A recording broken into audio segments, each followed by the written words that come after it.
Welcome to Let's Talk. Let's Talk aims to create national conversation on the issues of the day. Your host this evening, senior newsman Gary Moreno.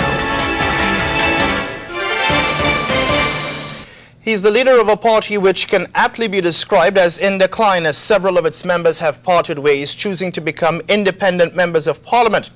The finger of blame being squarely pointed at him, now Kim Swan could be facing a possible leadership challenge should his party's constitution be amended later this month. Mr. Swan, thank you for joining us, and let's talk. A lot of talk or discussion about the leadership of the United Bermuda Party. Mr. Bob Richards saying that he is the man that you should be replaced. You're not the change agent that you purported, that you portrayed yourself to be. How do you respond to this? Well, let me just say thank you very much for inviting me on the show. Let me get right to it. I certainly am very confident that I am the right man for the job to represent the United Bermuda Party. I take responsibility for where we are, but recognize that it didn't happen overnight, and certainly I, as the leader of the United Bermuda Party, know that there are things that we have to do that I'm prepared to lead us toward that's going to make us far more vibrant. But we have a good team that still remains, and we're prepared to do what needs to be done to rebuild. Many would describe this good team, as you describe it, that still remains as being the old UBP. The new blood that was attracted to the party, some say the new blood attributable to Wayne Furbert has now left, gone separate ways from the party. And this good team, as you describe it, may be seen as by others as simply being business as usual. No, let me say this, that first of all, the team, the 9 of us that remain in the House of Parliament are very committed persons, very hard-working people who have done yeoman's service. And they certainly haven't been in the House as long as people would have you believe that they have been. I believe the longest-serving member that represents us in the House of Parliament has been in the House of Parliament since 1993. That, by any stretch of the imagination, is no excessive period of time. In fact, I think it's the type of service that allows a political party to have the type of maturity and the type of experience that will serve it well. Now, there are some questions being bandied about as well about your own commitment to the United Bermuda Party, even though you say that you're the man to lead the party. One of your former UBP colleagues, Mr. Wayne Furbert, suggested that you didn't run as a UBP candidate in the last general election. You didn't even want a rally down there. You didn't want any UBP literature or anything of that sort. Well, let me put that to rest right now. I'm going to show you the brochure that went to all the households of St. George's number 2. And certainly the type of campaign that we ran in St. George's. I want you to hold that up again. The type of campaign that we ran in St. George's West was with the blessing of the central campaign, but it was a campaign that was run from our particular constituency. Let me say this. Everyone knows that it took me 25 years and 4 attempts to get in the House of Assembly. And I certainly, through that time period, had some knowledge as to what it would take for me and our candidacy in St. George's to win. And so, from that point of view, I certainly wanted to make sure, right, that we took the right approach for our constituency. And what did that right approach constitute? That approach was making sure that we saw every voter as often as possible, that I wasn't bogged down in meetings behind closed doors trying to strategize what people wanted. It meant that I was, as a candidate, with the team that we had, was out in that community, getting around, listening to people, hearing their concerns, connecting with them.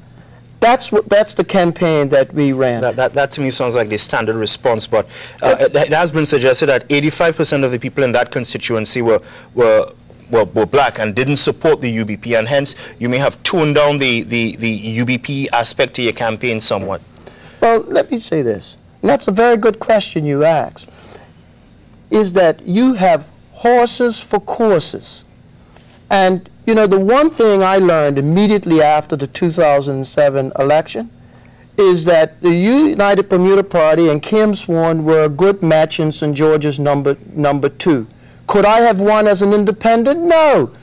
Could the United Bermuda Party have won with another candidate? I don't know. I was the man that was selected to represent the United Bermuda Party there. And some of us had big egos, some of us too big to check in to where we need to be. But certainly I want to tell you, right, that having come out of that election, having only won by 17 votes, I knew that it had to be a combination of what I brought to the table and what the party brought to the table, and I couldn't afford for a central campaign to dictate what was necessary in our community.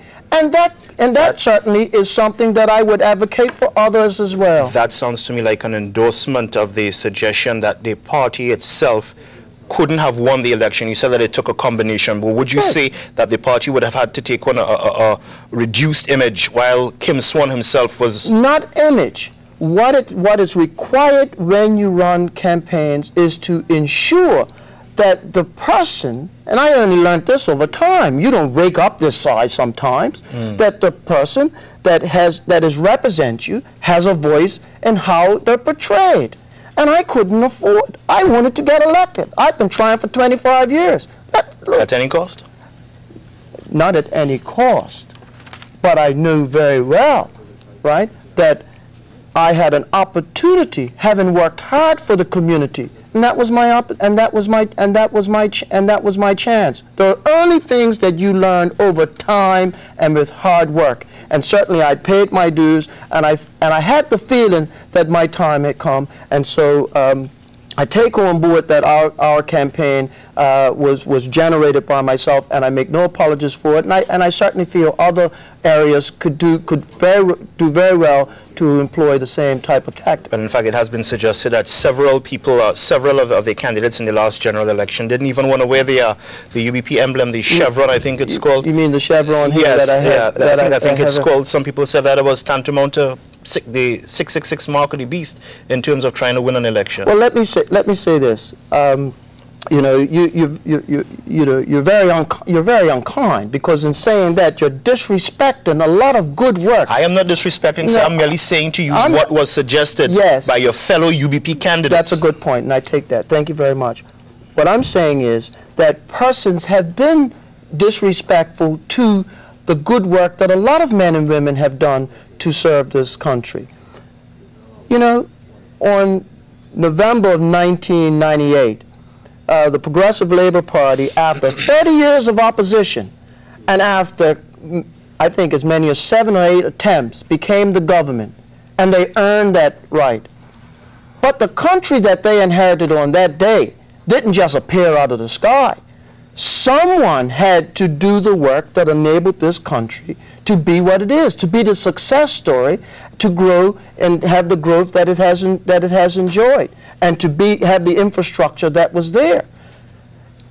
It's wrong. It's wrong to look at this chevron and say it represents the beast, when everyone is quite prepared, right, to take on board the fact that when they fly back into this island, Gary, they can't wait to return to paradise. Paradise didn't happen, you know. Your shadow tourism minister doesn't seem to think so. My shadow tourism minister does good work in pointing out some of the ways that's going to allow jobs to be returned to Bermuda. That's going to allow business to be at the forefront. As you know, we've been advocates of a tourism authority because we believe professionals should be in charge of tourism, not the political.